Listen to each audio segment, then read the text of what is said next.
오늘은 안드레와 만나주신 예수님이라는 제목으로 말씀을 선포합니다. 우리는 저번 주 예수님 안에 있는 생명에 대해서 말씀을 나누었습니다. 우리의 생명은 길어야 120년이지만 예수님의 생명은 영원합니다.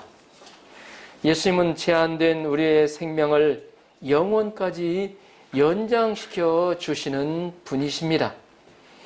이번 주부터는 예수님을 만나고 예수님 안에 있는 생명을 소유한 사람들에 대해서 함께 말씀을 나누고자 합니다. 다시 말해서 예수님 안에 있는 생명의 증인들입니다. 오늘은 첫 번째로 안드레가 예수님을 만나는 사건입니다. 안드레가 예수님을 먼저 만나고 나서 그의 형인 베드로에게 가서 내가 메시아를 만났다라고 고백하였습니다. 오늘 말씀을 통하여 안드레와 만나주신 예수님은 어떤 분이신가? 함께 묵상하며 은혜를 나누는 시간이 되시기를 주님의 이름으로 축원합니다. 아멘.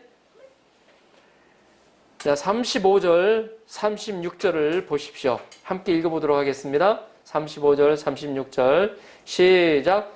또 이튿날 요한이 자기 제자 중 두 사람과 함께 섰다가 예수께서 건의심을 보고 말하되 보라 하나님의 어린 양이로다. 아멘.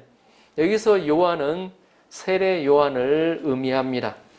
세례 요한은 전날 예수님을 세상 죄를 지고 가는 하나님의 어린 양으로 성령으로 세례를 주시는 분이요 하나님의 아들로 증거하였습니다. 그 다음날 세례 요한은 자기 제자 두 사람과 함께 서 있었습니다. 그러다가 예수님의 다니심을 목격하고 외쳤습니다. 보라 하나님의 어린 양이로다. 그의 메시지는 매우 단순했습니다. 심플했습니다. 그러나 그의 메시지는 핵심이 있었습니다. 나를 보지 말라는 것입니다. 누구를 보라? 바로 하나님의 어린 양을 보라는 것입니다. 예수님을 바라보라는 것입니다. 세례 요한의 말씀에 기초해서 볼 때 우리는 예수님을 바라보아야 합니다. 광풍 속에서 우리 베드로가 어떠했는지 여러분 기억하고 계시죠? 광풍 속에서 어때요? 그 휘몰아치는 그 광풍 속에서 베드로가 예수님을 바라보았을 때 그는 그 바다 위를 걸어갈 수가 있었습니다. 하지만 바람이 부는 물결을 예수님의 시선에서 예수님에게서 물결을 바라보았을 때 베드로는 물에 빠져들기 시작했습니다. 사단은 우리에게 자꾸 부정적인 것을 보게 하고 또 부정적인 것을 듣게 합니다. 그래서 우리 마음에 불신을 심고 또 어두운 생각을 심습니다.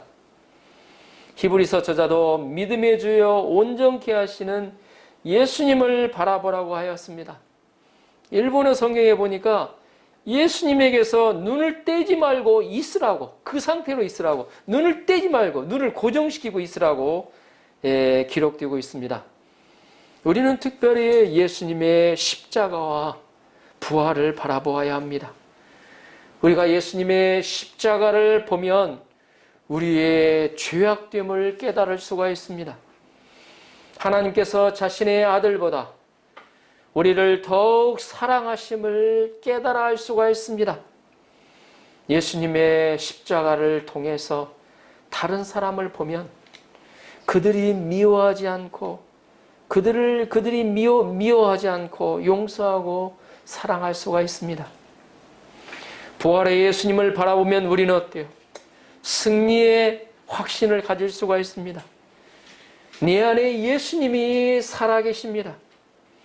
그러므로 우리는 십자가에서 죽으시고 부활하여 영원히 살아계신 예수 그리스도를 바라보아야 합니다. 눈을 고정하고 눈을 떼지 말고 고정하고 눈을 바라봐야 된다는 것입니다. 세례요한은 이 시간도 우리에게 외칩니다. 보라, 하나님의 어린 양이로다. 37절, 38절을 보십시오. 37절, 38절 한 목소리로 같이 한번 읽어보겠습니다. 두 제자가 그의 말을 듣고 예수를 따르거늘 예수께서 돌이켜 그 따르는 것을 보시고 물어 이르시되 무엇을 구하느냐? 이르되 랍비 어디 계시오니까 하니 랍비는 번역하면 선생이라. 아멘. 여기서 두 제자는 요한과 안드레를 말합니다. 예수님의 제자 요한과 안드레를 말합니다. 40절에서도 말씀하고 있습니다. 40절 한번 보여줄까요? 40절. 요한의 말을 듣고 예수를 따르는 두 사람 중에 하나는 시몬 베드로의 형제 안드레라 라고 기록되어 있습니다. 요한과 안드레는 예수님의 12 사도들입니다. 그들은 예수님의 제자들이기 전에 세례 요한의 제자들이었습니다. 이런 두 제자가 자신의 스승 세례 요한의 말을 듣고 예수님을 따르기 시작했습니다. 예수님은 두 제자가 쫓는 것을 보시고 무엇을 구하느냐고 물으셨습니다. 예수님께서 왜 이렇게 물으셨을까요? 무엇을 구하느냐? 예수님은 제 아들이 분명한 목적을 가지고 따르기를 원하셨던 것입니다. 세례 요한의 말만 듣고 따르지 말고 스스로 분명한 목적의식을 가지고 따르기를 원하셨습니다. 그들의 목적이 또 잘못되었으면 제대로 세워서 제대로 고치기를 원하셨습니다. 순수한 목적을 갖고 따르기를 원하셨습니다. 우리가 공부를 할 때도 목적의식을 갖고 어때요? 공부해야 성적이 향상되죠?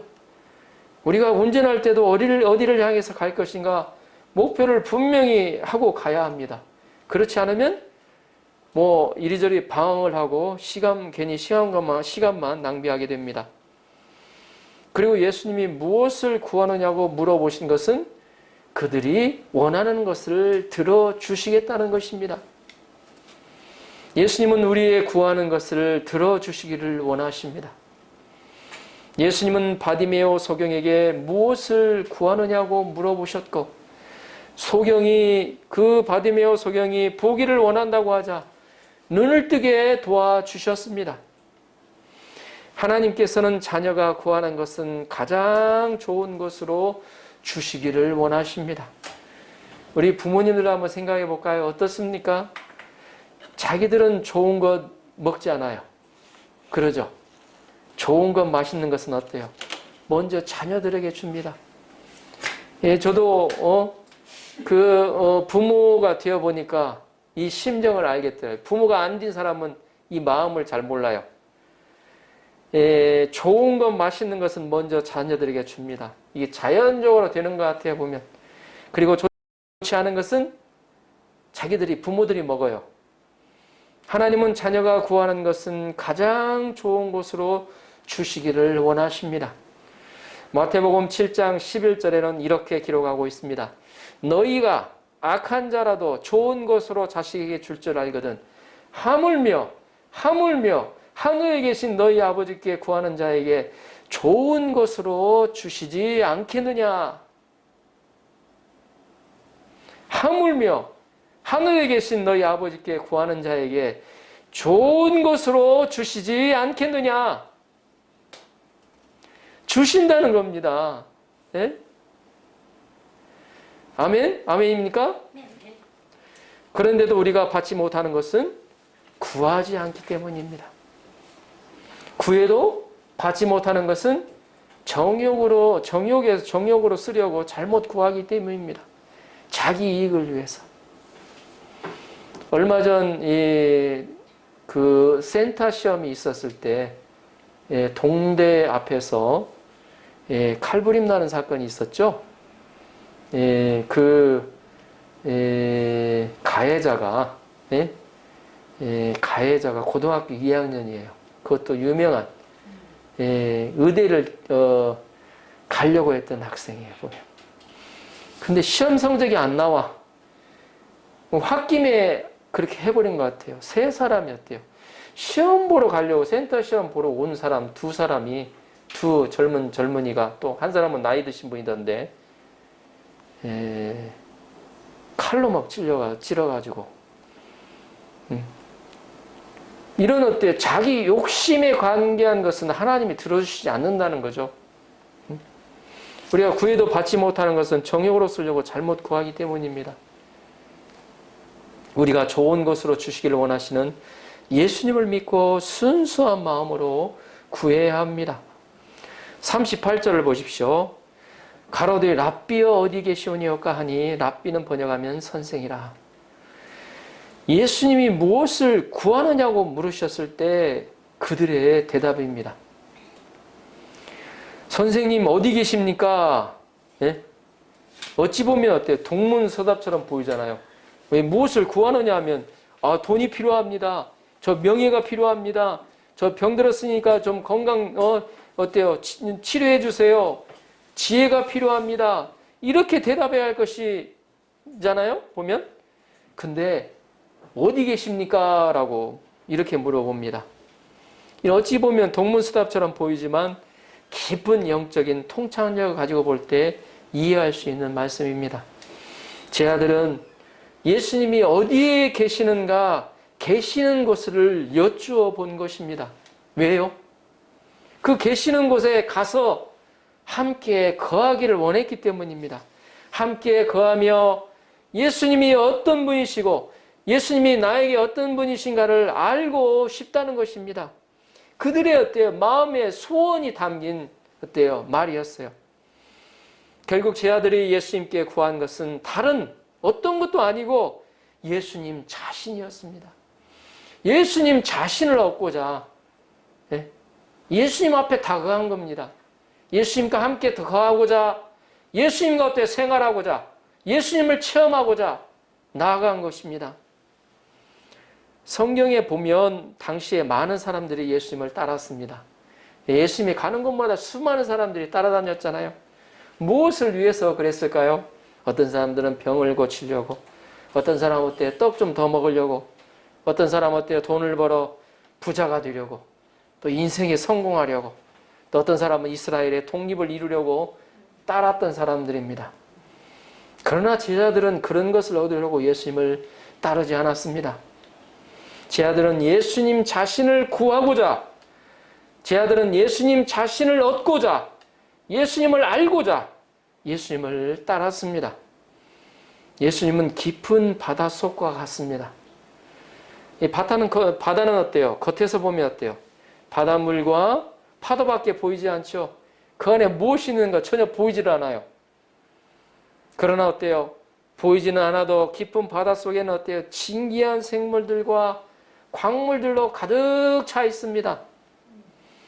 요즘 바다를 차지하기 위해서 세계 여러 나라가 얼마나 혈안이 되어 있는지 아실 것입니다. 중국이 어때요?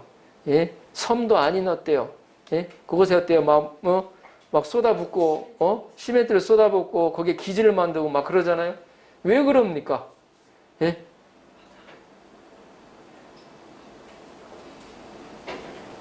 일본이 어때요? 예? 예? 일본이 바다까지 이렇게 합치면, 바다 이렇게 자기 영토까지 합치면 중국보다 더 커요. 그런데도 어때요? 독도를 막, 예? 자기 땅으로 삼으려고 그렇게 막 악착같이 하는 이유가 있어요. 왜냐하면 그 안에 아주 광물들이 풍부하기 때문에.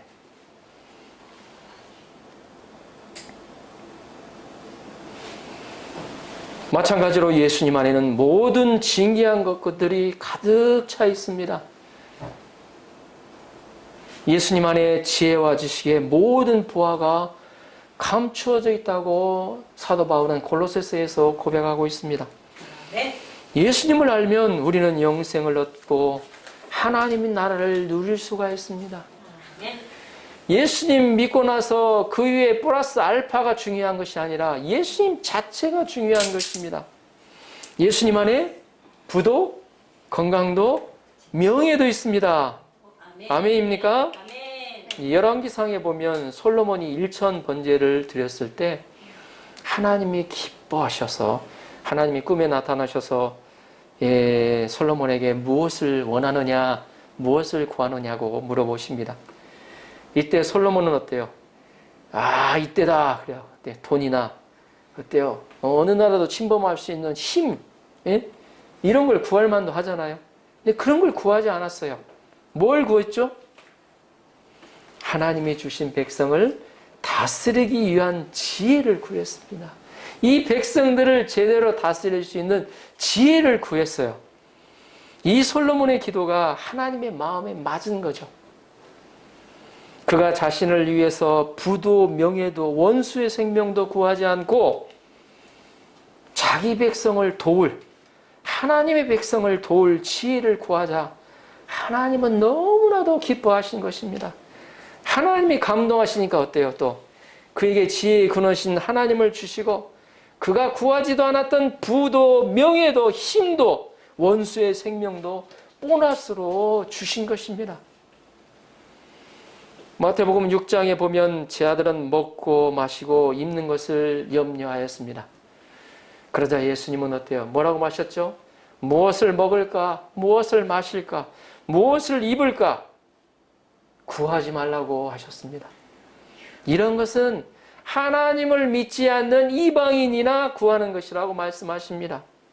하나님은 자녀들에게 이 모든 것이 있어야 하는 것을 아신다고 말씀하십니다.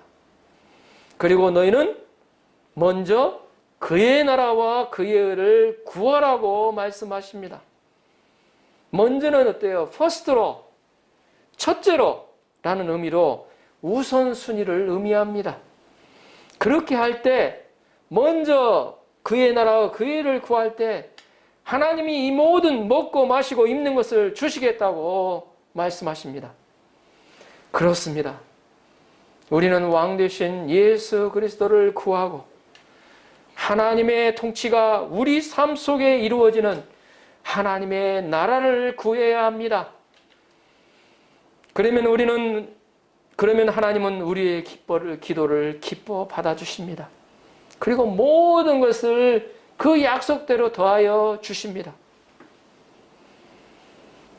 예수님께서 배고픈 5,000명의 무리에게 배부르게 먹을 것을 주셨습니다. 여러분 잘 아시죠?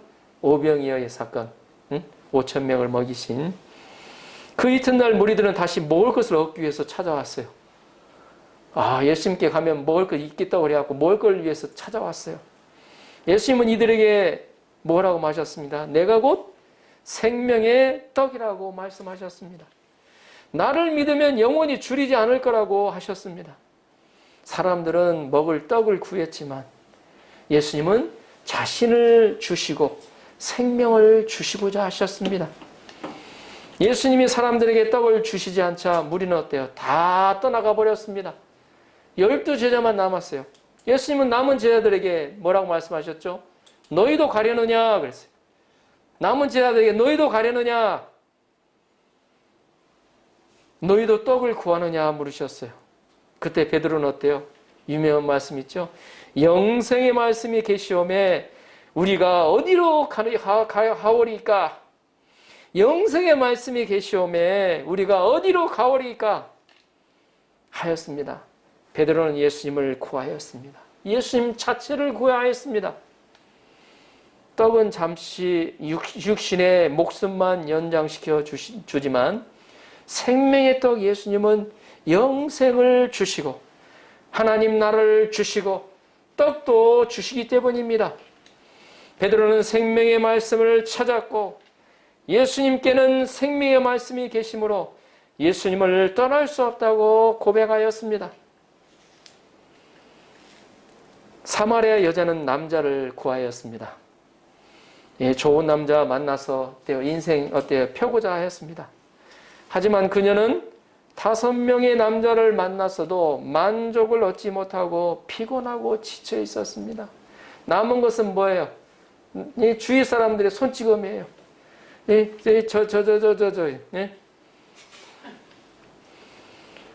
그러면서도 또 계속하여 다른 남자를 구하고 있었습니다.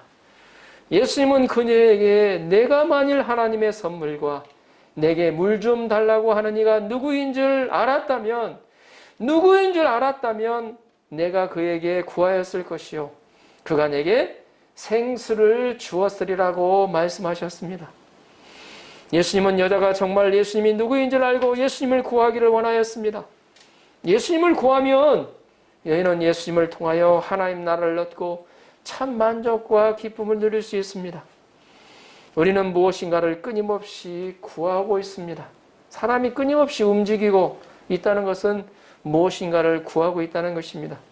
직장에서 또 학교에서 무엇인가를 열심히 구하고 있습니다. 우리가 주일날 예배에 나오는 것도 무엇인가를 구하기 위해서 나오는 것입니다. 그렇다면 과연 우리는 무엇을 구하고 있는 것입니까?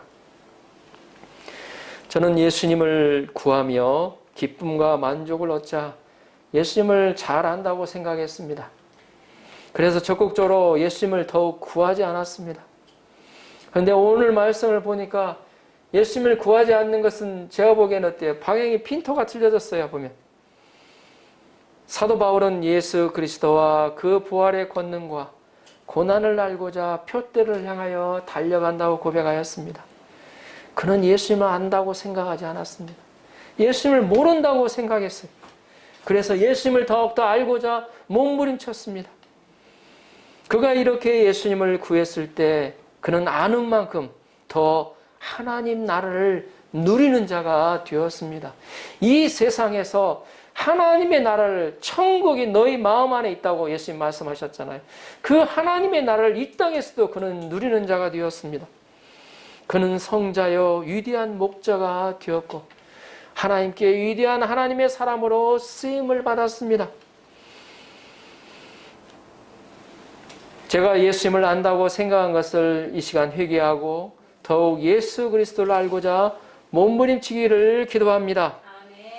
호세아는 하나님을 알자, 힘써 하나님을 알자고 말씀했습니다. 하나님을 알자, 힘써 하나님을 알자. 그러면 성령을 비와 같이 주신다고 하였습니다. 우리는 하나님을 알수록 하나님 나라를 더 많이 누릴 수가 있습니다. 39절 상반절을 보십시오. 이런 그들에게 예수께서 가라사대 와서 보라. 예수님은 자신을 알고자 하는 제자들에게, 자신을 알고자 나온 제자들에게 신학 이론을 가르치지 않으셨습니다. 또 많은 지식을 어때요? 자, 이리 와봐. 이거 알아야지. 그래서 가르치지 않으셨습니다. 다만 와서 보라고, 와서 보라고 하셨습니다. 와서 보라는 것은 어때요? 와서 예수님을 직접 보고 예수님을 체험해 보라는 것입니다. 예수님은 이론적으로 아는 것을 경계하십니다. 기독교는 어떻게 하죠? 기독교는 체험의 종교라고 합니다. 성경 지식을 많이 안다고 해서 그가 예수님을 아는 게 아닙니다. 성경 지식을 많이 안다고 해서 그가 어때요? 하나님 나라를 누리는 게 아니에요. 다만 어때요? 길잡이가 되죠. 예수님은 어떤 분이시라는 거 성경을 통해서 배우기 때문에. 중요한 것은 어때요? 우리가 배운 어때요? 그 이론적인 그 예수님, 나와 함께 하시는 예수님, 위로하시는 예수님, 또 어때요? 은혜와 긍휼이 풍성하신 예수님, 그 예수님 어때? 내 삶 가운데서 체험하기를 원하신다는 거죠. 진정으로 안다는 것은, 예수님을 안다는 것은 자기 삶 가운데서 체험하며 안다는 거예요. 그러니까 그 마음에 감동이 있습니다. 그 마음 안에 어때요? 예수님 앞에 오면 어때요? 눈물이 나요. 감동이 있기 때문에.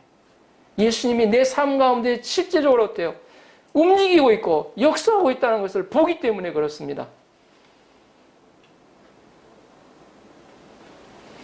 이론적으로 아는 것은 그 이론에 기초하여 예수님을 배우라는 것입니다.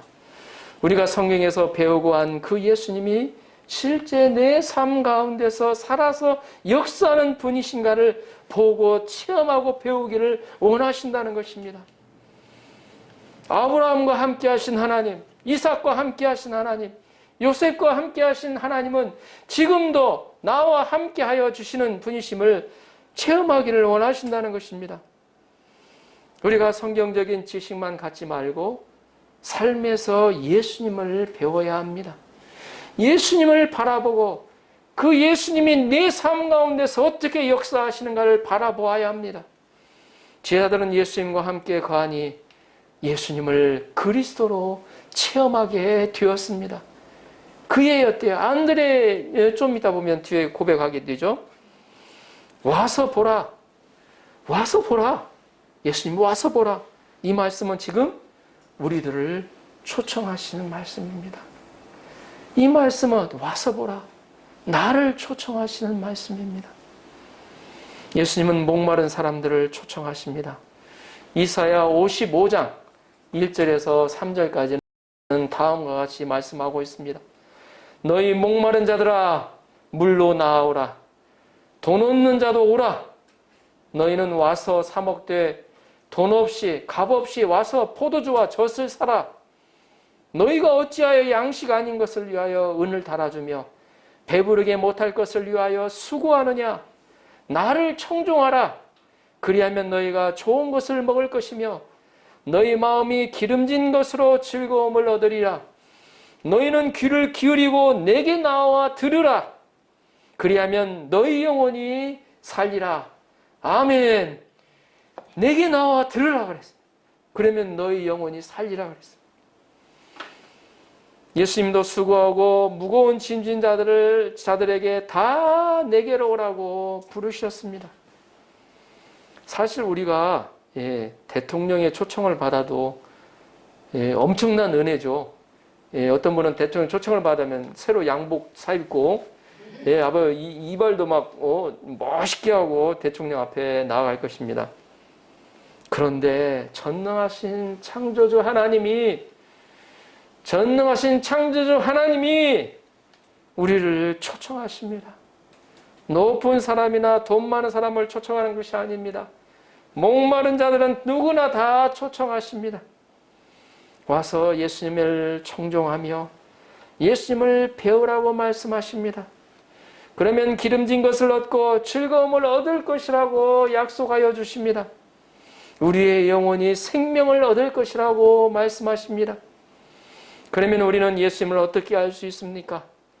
예수님의 초청의 음성에 응하여 가서 실제로 보는 것입니다. 그리고 함께 거하는 것입니다. 39절 하반절을 보십시오. 그러므로부터 같이 한번 읽어볼까요? 시작. 그러므로 저희가 가서 계신 데를 보고 그날 함께 거하니 때가 제10시쯤 되었더라. 아멘. 그들이 가서 계신 데를 보고 그날 함께 거하였다고 성경은 기록하고 있습니다.